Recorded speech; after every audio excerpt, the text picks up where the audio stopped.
Hey guys, welcome to Priceless B Movies. I'm your host, Colin Price, and what I'd like to do in the next few months leading up to September, the new adaptation of Stephen King's It will come out in theaters, and I'm very excited about it. I think we're going to get a trailer for the film pretty soon here, and it's going to be R-rated, and Stephen King himself has said, like, oh, this is fantastic, this is scary, this is great, and he usually hates adaptations of his work, so I'm really thrilled about it. But I want to, over the next few months kind of leading up to that, do reviews for some of the lesser known or kind of the mini-series and the low-budget movies, the films that are based off Stephen King's work that weren't real high budget and weren't real, like I'm not going to do The Shining, I'm not going to do Carrie, but I would like to do some of the mini-series and some of the more low-budget, the direct-to-video films. I would like to do Sleepwalkers and Thinner at some point, but I want to start with It. Since it, makes total sense that, if in September I'm going to review the new It for you, then I'm going to start this little Stephen King series with the original. Here we go, everybody. Stephen King's It.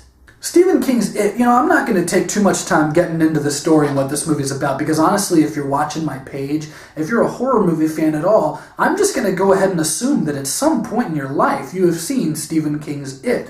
Some of you may not have read the book, and if you haven't, I forgive you. It's like well over 1,000 pages. I think I've read it. I've read it twice myself. But I'm sure that just about everyone has seen the miniseries, right? Tim Curry and that clown makeup, my God. Here's my issue, though. A lot of people remember Stephen King's It very fondly, but I do ultimately think that what you think about that movie totally depends kind of on how old you were when you saw it. The miniseries is, of course, based off the book, and it revolves around the children, the Losers Club, and how they fight this demonic force in their childhood, and then again in their middle age. And, the book is fantastic, as I said. I forgive you if you haven't read it. I think everyone should read it, but I totally understand if you haven't. And the miniseries, you have to understand that, in the 90s, I think it was 1990, 1991, one of the two, when this film premiered on television. And you have to understand that at that time, it was weird to see something like this made for television, where it was horror and where there was gore and it was creepy and it was odd.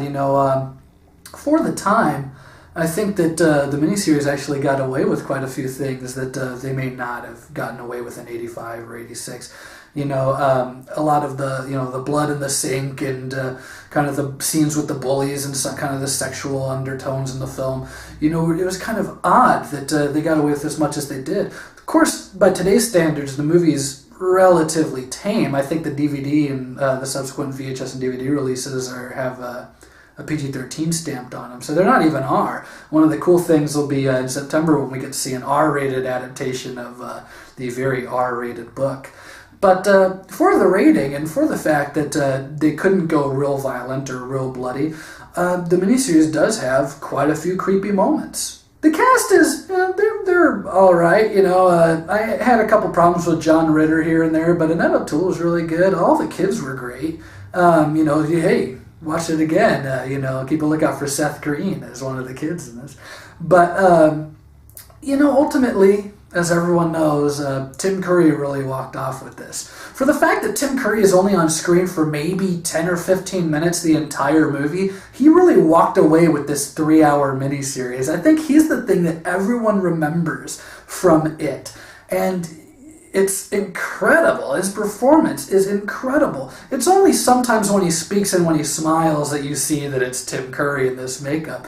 But man, he created an iconic horror character in 15 to 20 minutes of screen time. It's really impressive. I'll tell you what, though, it's right here that I'm going to make some enemies, because I think that if you saw this movie when you were a kid, you probably regard it as one of the scariest movies and one of the most awesome horror films. But I don't know, if you saw it when you were a kid and that's your opinion, maybe you should try to watch it again. The movie's actually kind of lame. Like I said, they did get away with a lot in the early 90s that, one might not have thought they would have done. But you look at this today, and this is really tame. This is kind of like Diet It. If you read the book and understand some of the things that are in that book, and not just like, oh, an arm gets ripped off here and there, and who cares if it's in the movie, but just actual elements of the storyline that are sacrificed because you got to keep it light. You can't have it too heavy and have it be a miniseries on television. At this point in time, there wasn't the TV PG, TVMA, TV-14 crap. You couldn't just stick a rating on it. People had to assume that no matter what the show was, kids might see it. So they had to kind of neuter a lot of the best parts of the book. And as great and as creepy as Tim Curry is, there's a lot missing from this film. Because of it too, a lot of the illusions, a lot of the visions that he kind of torments the kids with are kind of cheap. You know, in the book there's these amazing sequences, these really haunting, disturbing sequences when he shows up as the leper, when he shows up as even the Paul Bunyan statue would have been kind of cool to see in the miniseries. But you know, they had next to no money and they had all these content restrictions, things they couldn't do. And because of it, I really do think that the film suffers. I think that this is an interesting film, and it's definitely worth watching just for Tim Curry, but because he's not in all that much of it, you are kind of left with a lot of lackluster scenes, a lot of dialogue that's extremely repetitive, much more repetitive than it ever was in the book, and ultimately, a lot of the scares are kind of dull. And don't even get me started on that ending. That giant spider thing, what the hell happened? What the hell happened? So the ending of the book is much more psychological, I think, and they just weren't sure how to translate it to screen, so they just had this really bad, really funny-looking stop-motion spider had this physical encounter, and it just does not measure up, especially when Curry's given such a great performance, and then at the end they're not fighting him, they're fighting this horrible-looking spider.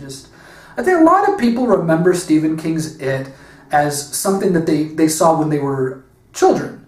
So to a child, yeah, a lot of the stuff in this movie is pretty creepy and pretty scary. But if you're even maybe like 13 or older and you watch this movie, it's pretty dull. As I was saying, there isn't a lot in this movie that's really scary. Tim Curry does what he can, and he gives a great performance, but outside of him, this movie has very little to recommend it. I'm going to get some hate for this, I know, but I'm going to go ahead and give Stephen King's It 2.5 stars. I am really excited to see the R-rated adaptation that we're going to get in the theater, because I think that even if it falters in some regards, and it very easily could, Stephen King has said he's really proud of it, and he can't wait for people to see it, so that, you know, boosts my confidence. But I do think that, you know, with the R rating and with it being two separate films, it's going to have a chance to kind of have a lot more of the book in there and have a lot more of the horror in it. And I'm really excited to see what happens. I think that Stephen King's It, the miniseries, you know, it's an entertaining enough movie. I've seen it quite a few times, but you know, there's a lot missing. There's a lot missing, and outside of Tim Curry, there isn't a whole lot that I can honestly recommend it for. That's my review of Stephen King's It. Stay tuned, I got a lot more reviews coming. Also, and as always, if there's a movie you can think of that's underrated or underappreciated by fans or critics or both, and you want to hear what I think about it, let me know in the comments section, and I'll see what I can do about finding that movie, checking out a copy of it, and putting up a review for you. Thanks for watching, and stay tuned for more Priceless B movies.